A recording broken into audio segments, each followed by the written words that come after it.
Ay! Diyos ko! Sabaw na naman to panigurado! Wala na nga sabaw, hingi pa ng hingi! Tignan natin ngayon.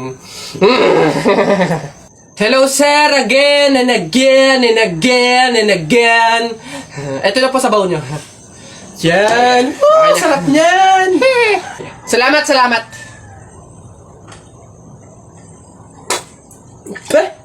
Hoy! Ay sir, bakit? Hoy, ano to? Tubig to, hindi to sabaw. Ay sir, alam ko. Ang usapan kasi, sabaw. Hindi klase ng sabaw. Aba, bastos to. Palitan mo to. Sasabi ko sa'yo, palitan mo to. Ay, wow! Kayo pa tong galit, ha? Eh, malamang, ubos na yung sabaw namin. Kakahingi nyo. Pang 100 sabaw lang naman yung hiningi nyo kanina. Kaya naubusan na kami. Kapal naman ito. Buto-buto na nga yung ulam nyong manok. Para lang mapakinabangan nyo yung only rice namin, kaya ka nagsisabaw ng sisabaw dyan. Ha, ganon. Eh, anong gagawin ko dito? Ah, hindi mo alam yung gagawin mo? Ako alam ko. Isabaw mo yan sa only rice mo.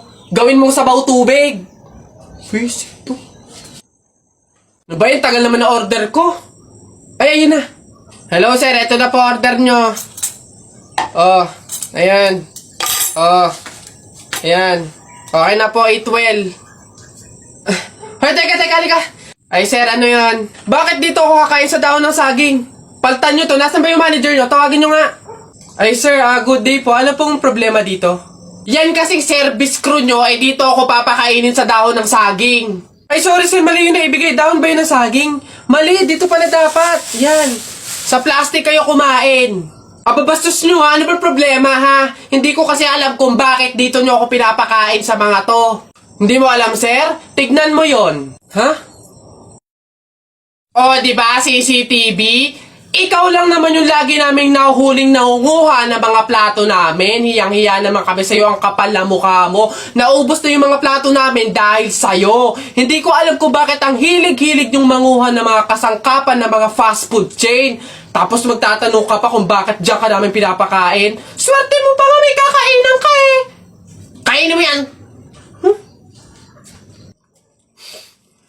O basta mga pare, ganito ang plano ha. Kapag andun na tayo sa mga inasal, isang PM1 na only rice lang yung o-orderin natin. Isa lang ha. Tapos PM2 na hindi naman only rice. Makakatipid na tayo nun guys kasi doon sa order na only rice tayo, hihingi ng mga kanin. G? Okay? G. Oh, good day mga sir. Excuse me, order kami no? Ano? PM1 isa na only rice, tapos PM2 na hindi naman only rice, 3. Hoy kayo. Sinong maloloko nyo ha? Wala na kayong maloloko dito. Alam na namin yung mga strategy nyo. Since mahal yung only rice, isang only rice lang yung o-orderin nyo. Tapos yung iba, mga mumurahin na. Ngayon, pag naubos yung kanin, tsaka nyo pupuntiryahin yung isang only rice lang na order nyo. Bubulos kayo ng bubulos, iisa lang naman yung in-order nyo only rice. Sinong maloloko nyo? Hindi. Simula ngayong araw na to, hindi na mangyayari yung ginagawa nyong ganyan. Kung sino lang yung umorder ng only rice, siya lang yung kakain ng madaming kanin. Ay, bawal ba yun? Oo, bawal na nga. Ngayon, kaya wag na kayong magtangkang magdaya-daya dyan mga abutan ng kanin nyo na yan dahil pababantayan ko kayo. Pasok!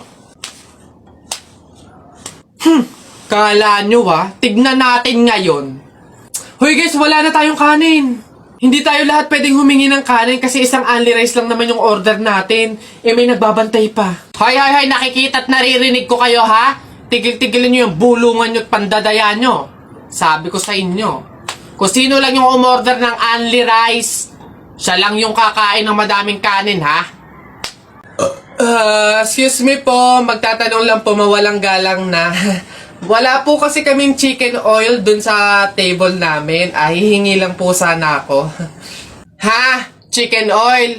Bakit? Dahil buto-buto na yung manok mo. Para saan? Para yun naman yung ulamin mo ng ulamin kapag bubulos ka na ng madaming kanin. Alam ko na yung mga strategy yung ganyan. Kapag nga naman naubos yung manok na dapat tinipid nyo, ang pupunteryahin nyo naman yung chicken oil namin. Kasi nga naman masarap yung chicken oil namin pwede nga namang ulamin yun. Dahilan para mapakinabangan nyo yung only rice. Alam ko na yan, wala na kayong mauuto dito. Visit? Akala nyo banu-banu ako, no? Akala nyo hindi ko malalaman yung iba pang mga strategy nyo. Oh, hindi po to chicken oil. Wala po tong lasa. Ay, wow! Ikaw pa tong nag-inarte. Alam mo, kulang pa nga yan eh. Oh, asin. Budburan mo ng asin para magkalasa. Chicken oil, chicken oil. Wala na, ubos na. Anak! Nay, bakit? Matutulog muna ako saglit. Ikaw muna magbantay sa burol ng lolo mo, ha? Wag na wag mong iiwan yon. Dapat daw laging may kasama yon. Ha, bakit naman ay dapat laging may bantay? Pamahiin. Pag daw iniwan mo yung patay dun sa kabaong, papalitan daw yan ng puno ng saging ng mga engkanto. Sige, Nay. Naantok na ako eh. O siya, sige na. Lolo, inaantok na talaga ako. Pasensya na. Matutulog muna ako saglit. 5 minutes lang, ha? Di naman siguro totoo yung mga pamahiin na yan. Enkanto. Sige. Oh, bakit walang bantay dito sa burol? Ang lolo! Lolo! Sinasabi ko na nga ba? Nay, bakit anyari? Wala na yung lolo mo. Ha? Wala na sa kabaong si lolo? Oh? Sabi ko naman kasi sa'yo, bantayan mo eh. Kukunin nyo ng mga engkanto at papalitan ng puno ng saging. Kasalanan na ng mga engkantong yan. Babanatan ko yung mga yan.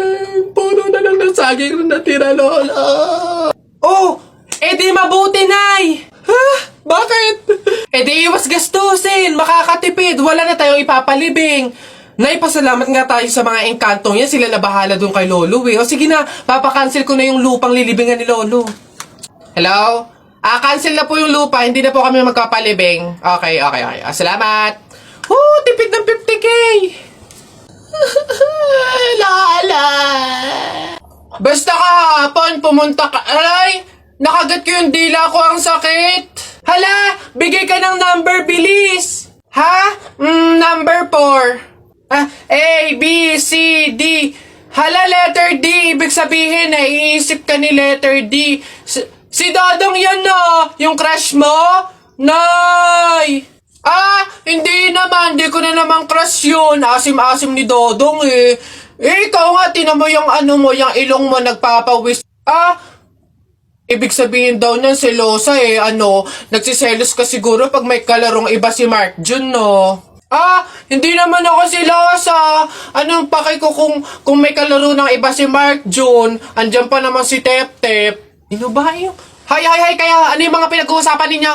Kababata pa kumikiringking na kayo, ha? Hindi pa nga ata marunong magbasa at magsulat lumalantod na. Uy! Darling Albert, anak, Jepoy, kumain na kayo. Oh, anyari sa inyo? Bakit ganyan mga itsura nyo? Kasi darling, natalo kami nung pamilya ni paring Kaloy dyan sa nauusong flip-top ng mga bata ngayon. Visit. Baka naman kasi hindi mo kinausap ng ayos. Tsaka, sa mga flip-top na yan, bakit ba naman sasali pa kayo sa mga ganyan? Away, bata lang yung mga ganyan eh. Tara nga kay paring Kaloy, samahan nyo ako, kausapin natin na maayos. Maayos ha, mahinahon. Paring Kaloy! Sino yun?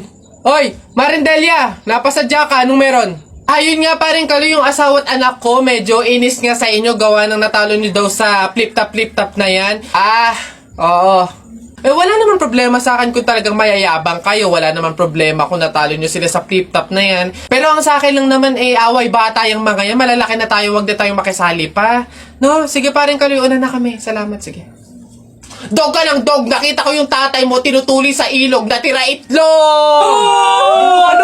Asawa ko yan, darling! Aba, teka, biglaan to Alam ko trabaho ng tatay mo, tanod. Nakita ko sa ilog, inaanod! Sus, wala yan. Ako si SpongeBob, ikaw si Patrick. Nakita kita kanina tumatay sa plastic. Yo! Ano, wala ka na. Go back! Sus, alam ko ulam nyo kagabi pastis. Hindi. Huwag ka na sumaba. Talo ka na, uwi na kami. Ayoko sa Marawi. Madaming kalapati. Nakita ko nanay mo tumatay. Nakawaki. Pwede ka na, Jeffrey, anak. Tara na. Talo. Wala ka, bala ka sa buhay nyo. Ha? Tao po. Yes, ano yun? Ito na po yung order ng pagkain. Oo, buti naman dumating na. Nagutom kasi ako ngayong gabi. Tinatamad naman ako magluto, kaya umorder na lang ako. Sige, salamat, akin na. Oops, teka lang. Bago ko po iabot yung pagkain na to, meron lang akong gustong sabihin sa inyo. Alam nyo ba na pamahiin na bawal mag-abot ng pagkain tuwing gabi? Malas daw yun. Ay, sorry, hindi ko alam. At least ngayon alam nyo na Basta ako, nagsabi lang ako. Kayong bahala kung gusto nyong malasin. Hello, nga, anong gagawin ko dyan sa in-order kong pagkain? Sige. Mas mabuti na yun, nag-iingat. Wala naman siguro masama kung sumunod sa mga pamahiing ganyan. Mas mabuting sa'yo na lang yan. Iuwi mo na yan, kainin mo na lang yan. Yun! Ay, joke lang. Hindi. Ano, yan, mabuti yan. Sumusunod sa pamahiin. Ligtas, walang mangyayaring masama. Ayos yan. Yung bayad din nga po pala neto, nasaan? Yan. Una na ako, ma'am. Salamat. Woo! Kapag sinuswerte ka nga naman, nakauto na naman po tayo. Opo, pamahiin is the best! Mga nagpapauto, talaga naman. Mga uto-uto sa pamahiing iyan. Uy, pre, naiihina ako. Uy, gagi, pre, ako din. Tara sa McDo tayo maki-CR. Bawal dito, public place eh. Tara. Dito. Ayan, okay na. Uy, teka. May pwesto ba kayo dong lamesa? Wala po. Pagkain, umorder ba kayo? Ay, wala din po. Ayun, dali. Alam na namin yung mga ganyan nyo. Hindi naman kayo mga umorder, pero pupunta kayo dito para maki-CR lang. Tapos iiwan yung makalat, iiwan yung madumi, tapos kami yung mapupurwisyo. Hindi na pwede yung mga ganyan nyo. Kung gusto nyo maki-CR, 20 pesos, sa akin na bayad. Ay, ganun po ba? Sorry po. Ay, ito po, boss. Hindi nyo na kami mauuto. Yun sa'yo. Ha? Ay, ito po yung sa akin. Pasok. Teka, saan ka din pupunta? Sa CR, bakit? Sus, panigurado nakiki-CR lang din to. Again, hindi na po libre ang CR sa McDo. Kung gusto nyo, magbayad kayo ng 20. Buti nga 20 nga lang libre na tissue, libre na sabon, libre na tubig. Swerte nyo nga, 20. Akin na. Sorry, what? I am the manager here and who are you? Bago ka lang dito? Ay, sir, sorry, hindi ko po kasi alam. Patay. You're fired.